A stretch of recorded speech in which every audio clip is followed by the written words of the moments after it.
hay contingencia. Lo primero es el acceso biliar. Y esto es, no voy a hacer lo mismo, la misma plática que el doctor Blancas, pero voy a referir un poco a ello. Lo otro es la visualización biliar. Lo otro es relacionado a las infecciones con duodenoscopios, que va a incluir también una plática pequeña de los duodenoscopios que se pueden disponer y la inteligencia artificial aplicada a la CEPRE. Lo primero es el acceso biliar y básicamente tenemos tres opciones y en estas no voy a platicar de lo que se llama el EDGE, que es el acceso gástrico después de un bypass gástrico para poder hacer una CEPRE normal. Esto es en pacientes en los que tenemos un acceso a la papila más difícil y que queremos hacer en vez de hacer un drenaje percutáneo o cirugía. Y la razón por la cual es porque en estos pacientes el acceso percutáneo tiene una morbilidad alta y es muy incómodo para el paciente. La cirugía tiene una morbilidad también alta y una mortalidad de significancia. Y en la gran mayoría de las veces vemos el CEPRE fallida en un grupo global, hasta el 10% de los pacientes, en grupos que ya son más especializados en CEPRE, la falla es entre el 1 y el 2%. Y las fallas van a ser en general, ya sea por el acceso hepático alto, el otro va a ser por pacientes que tengan una falta de acceso por la vía biliar y el otro, como les decía, es con anatomía alterada, pero ustedes ya oyeron esa plática. Estas son las 4 posiciones en las que podemos tener el acceso en una anatomía normal para hacer el acceso biliar. Y la estación número 1 es después de la unión gastroesofágica. Vamos a hacer un endoscopio de ultrasonido lineal. Tiene un canal grande, 4.2. Y aquí la idea es acceder el hepático izquierdo, ya sea por el segmento 2 o el segmento 3, o depende de donde lo puedan ustedes agarrar. Y esto lo podemos usar tanto en enfermedad benigna como en enfermedad maligna. El otro es la estación 2, que es desde el antro, y normalmente eso es para hacer un acceso a la vía biliar extrahepática. Algo que tienen que tomar ustedes mucho en cuenta es el acceso de la cabeza del ecoendoscopio, ¿sí? Y cómo va a dirigir esto a la aguja. Por ejemplo, en la estación número 1 es posible que tengamos guías que se puedan ir hacia la parte distal. En la estación número 2, la guía va a ir hacia arriba y esto hace difícil que se pueda acceder a la parte distal de la vía biliar. En la estación 3, eso es en el bulbo duodenal y eso es al acceso extrahepático y todo el equipo siempre va a ir hacia la parte proximal. La estación 4 es al nivel de la ampulla y normalmente hacemos esto para hacer lo que se llama un rendezvous, que va a ser usualmente en pacientes con enfermedad benigna. Y la última posición, que es la 5, que es muy parecida a la 3, que también se hace el acceso a la vía extrahepática, pero en esta estación podemos hacer un acceso tanto distal como proximal. ¿Cuál es la diferencia? Esto es nada más como para que ustedes puedan conceptualizar lo que es el acceso guiado por ultrasonido. El concepto es lo mismo que la CEPRE, la diferencia es dónde se hace el acceso. En una CEPRE tenemos endoscopía con acceso de rayos X y en la aplicación por ultrasonido endoscópico tenemos la endoscopía junto con el ultrasonido, junto con los rayos X. Entonces el concepto es más fácil de tomar. Esto es en general el acceso para pacientes que tienen ya sea intrahepático o extrahepático. En el acceso intrahepático, La punción va a ser en el estómago. El endoscopio normalmente está en una posición estable. El acceso o la maniobrabilidad de la aguja es más o menos sencilla.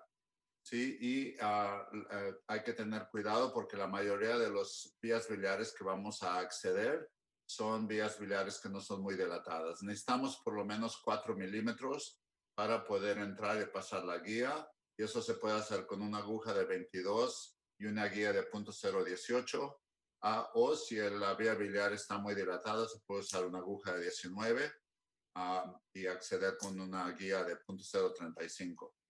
La dirección de la aguja va a ser hacia la ampolla y la distancia, tienen que acordar que la distancia donde van a acceder hacia la ampolla va a ser una distancia larga.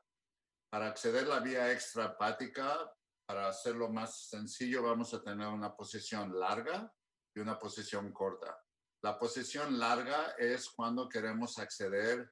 Usualmente estos en pacientes que tienen una obstrucción del duodeno y no podemos pasar del bulbo duodenal. Y esta es una estación que es más o menos difícil de trabajar, pero acuérdense que todo va a ir hacia la parte proximal. Entonces, habitualmente en estos pacientes ponemos una prótesis metálica de la vía biliar hacia el duodeno. Es hacer una colédoco-duodenostomía.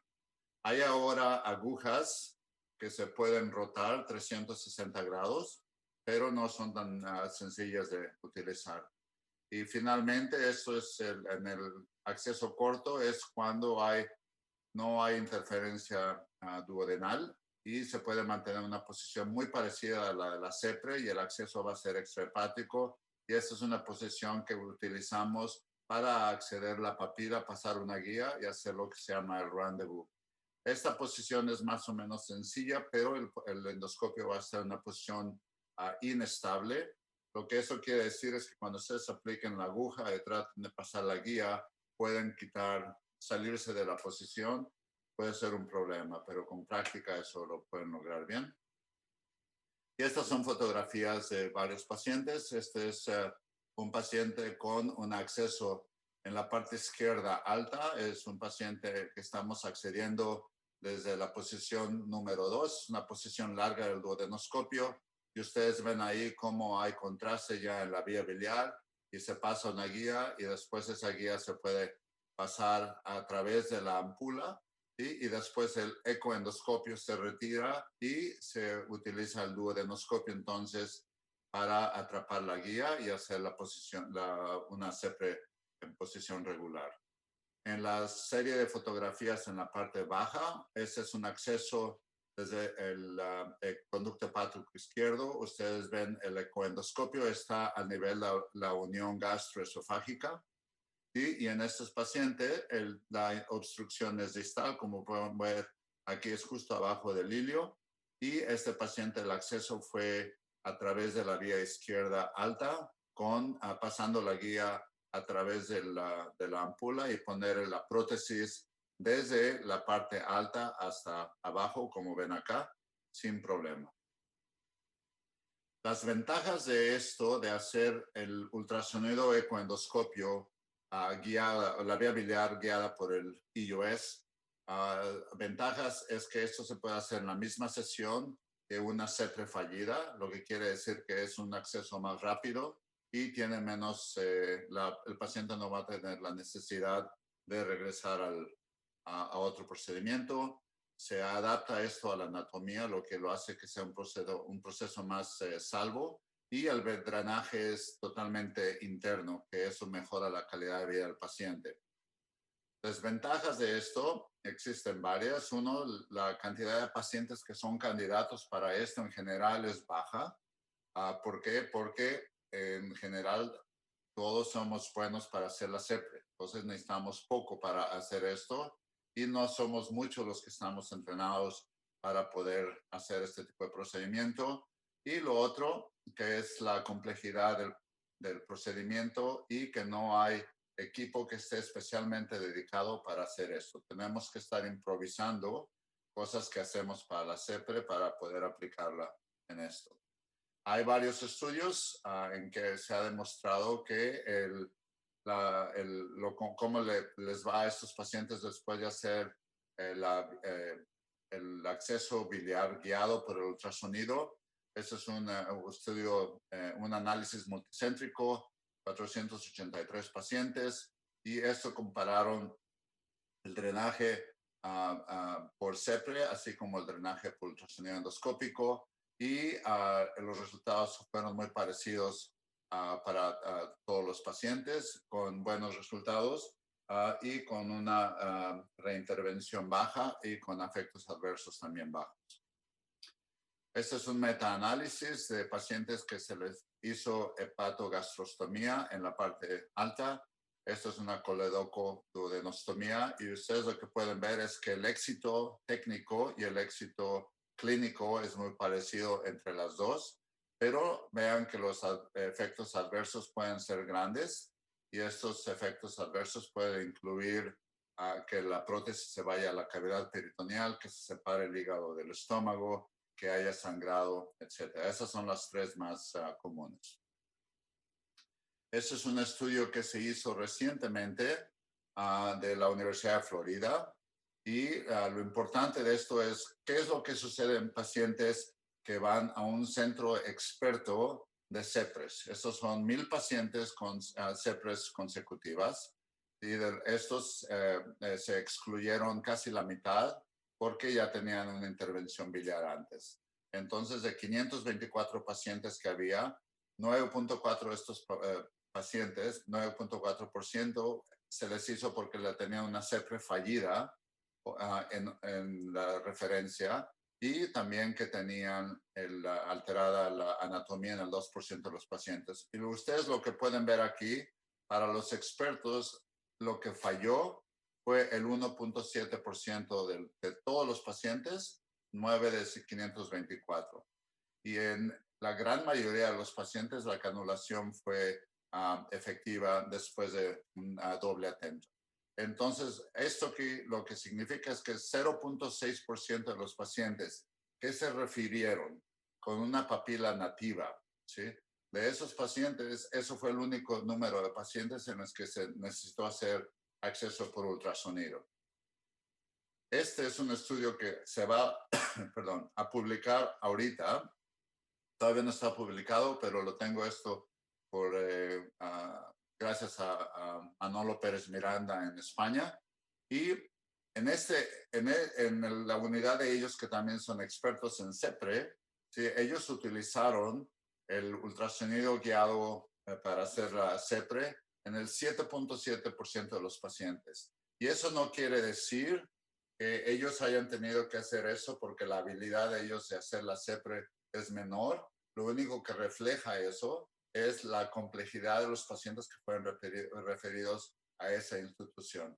Entonces, los dos últimos estudios, ustedes pueden ver qué es lo que sucede a los pacientes que son referidos a instituciones expertas, pero todo depende de qué tipo de paciente es el que se refiere a los pacientes, a esos centros expertos. Con Manolo Pérez Miranda, ellos ven muchos pacientes postquirúrgico con anatomía alterada, por eso el número de pacientes que necesitan usar ultrasonido guiado es más alto. Esto es en general lo que se concibe ahora. No puedo yo ahorita discutir si es que el ultrasonido, el acceso biliar por IUS sea el procedimiento primario o sea el procedimiento secundario. Esto es plática que existe ahora, pero esto es lo que en general estamos haciendo ahora. Tenemos al paciente, lo llevamos a hacer una CEPRE, el paciente tiene una obstrucción. Entonces, a esos pacientes, si se les falla la papila y eso fue por alguien que sea experto, entonces podemos ver si es que hay acceso biliar de la papila o si no hay acceso. Y depende si es que el padecimiento es benigno o es maligno, podemos utilizar usualmente en benigno con acceso a la papila, vamos a usar la técnica de rendezvous, que es la más sencilla. Todos los demás pacientes vamos a usar cualquiera de las técnicas que les acabo de mencionar. ¿Qué es lo que es en visualización biliar? Esto llevamos ya trabajando muchos años, desde los 90s con colangioscopía. pero desde los últimos años, con el uso del colangioscopio nada más un endoscopista, hemos tenido mucho más acceso a estos pacientes, entonces el volumen de colangioscopía es mucho mayor. Y me voy a concentrar nada más a lo que es el manejo de los pacientes que tienen una estrechez biliar o lo que se llama estrechez biliar indeterminada, que es lo que más nos va a dar problema. Y ustedes acuérdense, la gran mayoría de estos pacientes puede ser que no les hagan el diagnóstico por colangiograma. Ustedes pueden fallar aquí en el 40% de los pacientes o por una resonancia magnética que la posibilidad de falla del diagnóstico es más grande. En el 85% de los pacientes, lo que vamos a estar estudiando es en la vía extrahepática o al nivel del ilio. Si ustedes ven una estrechez en la vía biliar alta o en el ilio, tienen el 80% de chance de que eso sea maligno. Entonces acuérdense de eso. Y nos van a hablar a nosotros para poder dar un análisis histológico para ver si hay resectabilidad. Y eso quiere decir resectabilidad no porque el paciente tenga metástasis en el hígado, en los huesos o en el pulmón. Eso es resectabilidad de acuerdo al análisis de la vía biliar. Y ahorita les voy a enseñar los resultados. Y obviamente el otro es la terapia. Y aquí el colangioscopio nos va a ayudar a poder pasar la guía en una parte donde no podamos en forma fluoroscópica. Entonces, ¿qué es lo que vamos a hacer en pacientes que nos llegan a nosotros con una estrechez como esta, una estrechez como esta, una estrechez alta o una estrechez baja que parece como si esto fuera una vía biliar, una estrechez benigna? Y todos estos pacientes están considerados como una estrechez biliar indeterminada. Lo que eso quiere decir es que estos pacientes se les hizo imágenes, tomografía, resonancia, ultrasonido endoscópico y no hay masa presente. Eso es lo que es una biliar indeterminada. Entonces vamos a hacer la visualización y ¿qué es lo que vamos a hacer? Cuando podemos hacer una visualización directa de la luz o de la mucosa, tanto del tracto biliar intrahepático como extrahepático, vamos a poder ver cambios que sugieran benigno o maligno. Vamos a poder analizar la extensión de la enfermedad dentro de la vía biliar. Vamos a poder reconocer si es que hay lesiones síncronas. Vamos a poder tener la habilidad de hacer una adquisición de tejido directo y vamos a poder hacer también terapia específica. Esto es lo que yo llamo la pirámide de la colangioscopía digital por un solo endoscopista. ¿Sí? Nosotros reconocemos que para la histología vamos a tener muchas cosas que nos van a fallar cuando hacemos un cepillado, cuando hacemos biopsia, cuando hacemos una FNA por ultrasonido. Todas esas técnicas son en general no muy buenas. Hay veces que lo único que podemos hacer es una citología, entonces se hace lo que se pueda. Pero la mejor es poder hacer algo que sea directo como esto, ¿sí? Que vamos a ver la lesión, vamos a tener una muestra directa de dónde está la lesión y hacer el análisis. Si ustedes ven esto, ustedes dirían, bueno, ya con eso vamos a tener un diagnóstico histológico muy alto. Y la realidad fue que al principio, cuando estábamos usando el colangioscopio original, el que se llamaba el Legacy, la sensitividad por las biopsias fue baja, 66%. Y eso fue porque la visualización era baja. Si le aumentamos a esto, en el mismo grupo que publicó el 66%, le agregaron el ROS. ROS es lo que quiere decir es que hay un patólogo presente en la unidad de endoscopía y hacen el análisis ahí mismo. La sensitividad aumentó al 94%.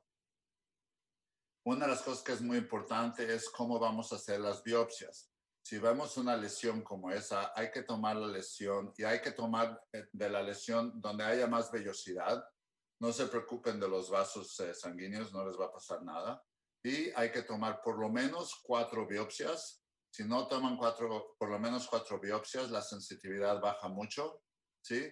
Y si ustedes pueden tomar más de 4, obviamente mejor.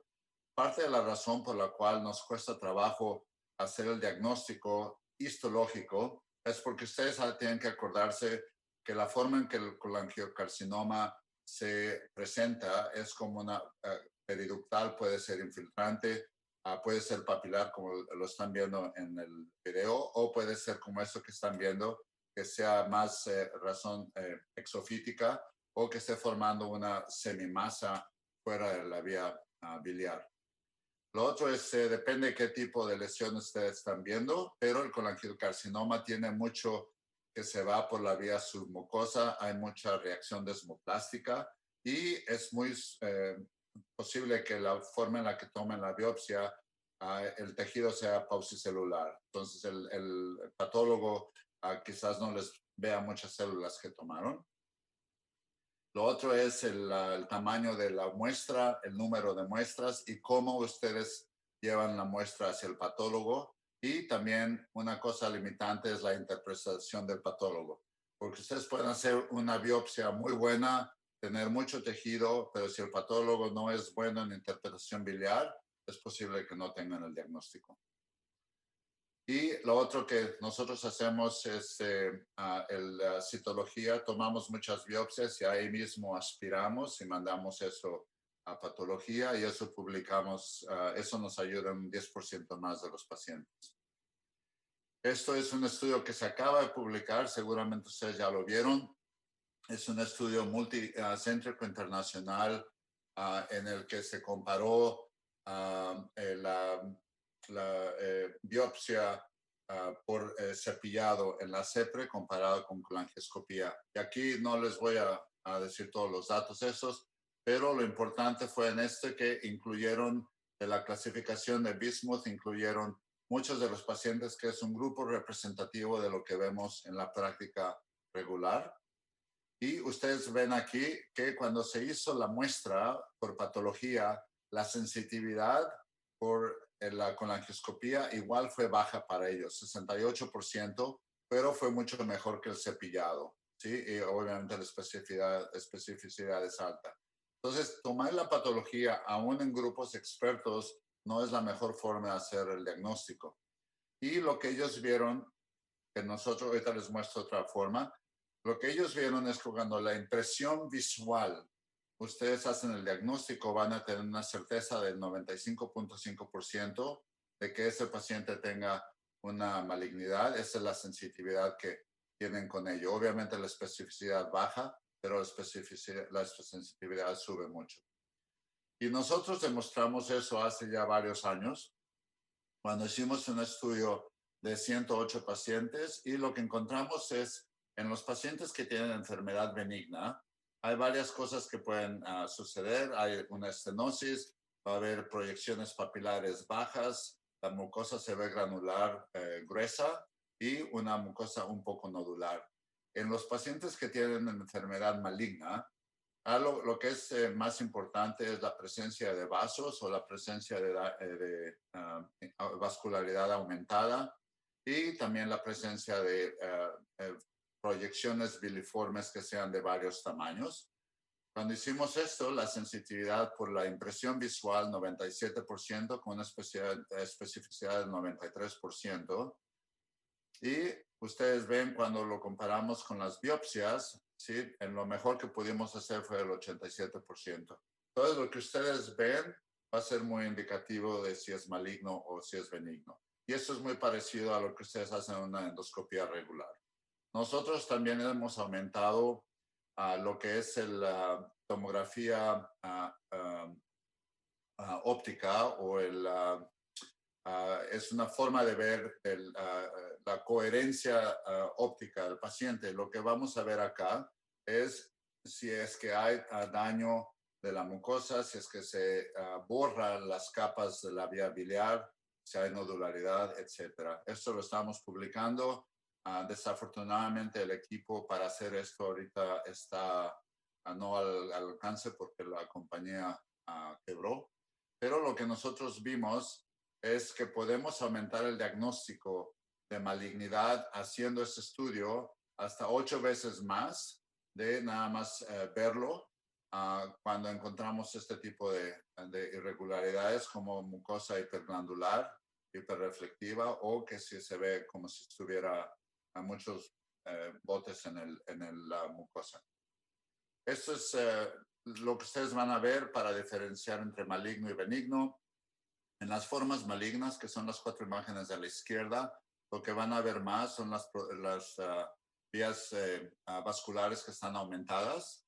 ¿Sí? Hay lagos vasculares, hay nódulos grandes, la estrechez es irregular y hay proyecciones biliformes grandes. En cambio, en la vía benigna, ustedes ven que no hay aumento de la vía de la vascularidad y hay mucha cicatriz.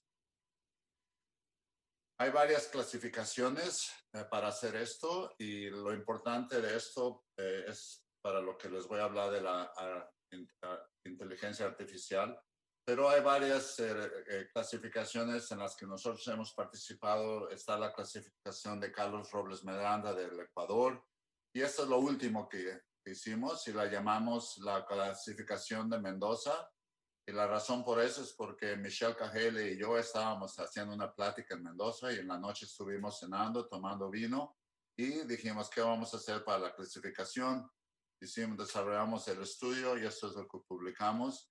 De aquí lo importante es que con esta nueva clasificación fuimos mejor que la original que nosotros hicimos, que es la de Mónaco, y 20% mejor que la de Carlos. Entonces, eso estamos... ahorita seguimos estudiándolo y cada vez nos estamos haciendo mejor. Para cambiar de otro tema, esto los voy a poner los dos juntos porque ustedes han oído mucho de lo que es la infección por duodenoscopios y los disponibles. Y esto es lo que sucede, que hay detección microbiana del duodenoscopio.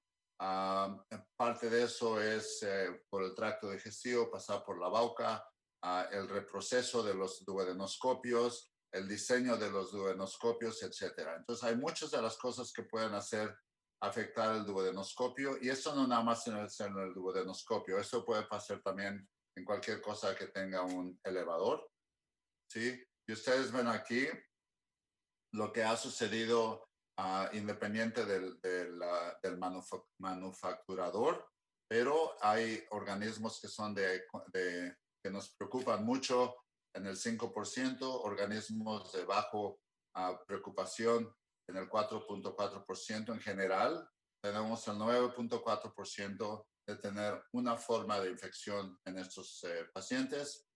Y ustedes ven aquí, esto es el total de contaminación. Entonces, la Federación en Estados Unidos, la FDA, ha recomendado la transición progresiva a duodenoscopios que tengan un diseño nuevo. Hasta ahorita hay 2 duodenoscopios que se pueden eliminar después del uso. Este es el modelo de EXALT de Boston Scientific. Este ya está al alcance en el mercado. Ya lo hemos utilizado y la forma en la que se mueve es muy parecida al duodenoscopio regular. Tiene su propio generador de luz y una vez que utilizan este duodenoscopio, lo ponen en una bolsa y lo tiran. El otro que está al alcance es el duodenoscopio de Ambu, que es también es muy parecido a un duodenoscopio regular. Son muy ligeros en la mano. Cuando ustedes lo agarran, se sienten muy ligeros. Nosotros vamos a hacer, esto apenas acaba de salir al mercado y yo ya tengo programado para el lunes hacer un caso con eso. Si es que les puedo mandar un texto, les digo cómo nos fue. Pero este es el futuro de la endoscopía. Va a ser esto disponible. Va a pasar muchos años antes de que todos los endoscopios sean disponibles. Y para finalizar, lo de la inteligencia artificial. Y esto, ustedes saben lo que es la inteligencia artificial. Es básicamente hacer los datos que ustedes le ponen a una computadora y eso lo van a poner en el software de la computadora y van a alimentar la computadora con muchas informaciones. Esa computadora es lo que se llama el aprendizaje de la máquina, ¿sí? Y después le van a poner tanta información que la máquina va a desarrollar lo que se llama aprendizaje profundo. Cuando se hace aprendizaje profundo, lo que quiere decir es que la computadora desarrolló muchas capas, ¿sí?, de aprendizaje. Imagínense como nosotros desde que nacimos hasta ahorita, todas las capas que tenemos, que hemos aprendido. Entonces lo mismo hace la computadora. Y nosotros estamos ahorita, apenas empezamos a hacer este estudio en colangioscopía. No voy a hablar de la inteligencia artificial del colon y todos ustedes ya saben de ello, pero de la CEPRE tenemos ese estudio que lo que queremos hacer es agarrar 1000 fotos y 1000 videos de pacientes que les hicimos con la angioscopía. Todos esos pacientes tienen que tener demostración patológica de malignidad o benigno. Y la razón por la que hacemos eso, como les había yo dicho al principio, porque en el 25% de los pacientes puede ser que no tengamos un diagnóstico firme, no importa qué tanto les hagamos a los pacientes. Entonces, esto lo estamos haciendo basado en clasificaciones colangioscópicas, como la que les mencioné, la Mendoza, la Mónaco y la de Carlos. Y el problema que tenemos con esas clasificaciones es que si ustedes las toman eso con la angioscopía y los llevan a alguien que no sea experto en colangioscopía, la sensitividad baja mucho, ¿sí? Entonces, lo que queremos hacer es aumentar el acceso de esos sistemas a todos ustedes. Todo lo que estamos haciendo es ponemos las imágenes y los videos de la colangioscopía digital, como lo ven acá. Vamos a tener diagnósticos precisos si es neoplásico o no es neoplásico. Y también pues, estamos poniendo la información demográfica, laboratorios, imágenes, factores de riesgo, para que la máquina tenga un aprendizaje muy profundo. Después de que tenemos eso, vamos a elegir lo que son los predictores de clasificación benigno y maligno dentro del aprendizaje y lo ponemos igual con la máquina para que siga haciendo más capas de aprendizaje. Y de nuevo, el intento que tenemos nosotros, eso lo empezamos Moen Kashab y yo. Moen está en John Hopkins y yo, y después ya ahorita somos un grupo grande de lo que estamos haciendo eso. Todavía no tenemos los resultados, pero es algo que estamos haciendo. Espero que dentro de poco se los podamos dar como resultado. Entonces, ustedes tienen todo esto como innovación tecnológicas en la aplicación de la CEPRE. Lo que queremos hacer es que cuando tengan ustedes todas esas imágenes, ¿sí?, se vea todo como si fuera muy real, ¿sí? Así es que cuidado con lo que vean. Con eso, gracias.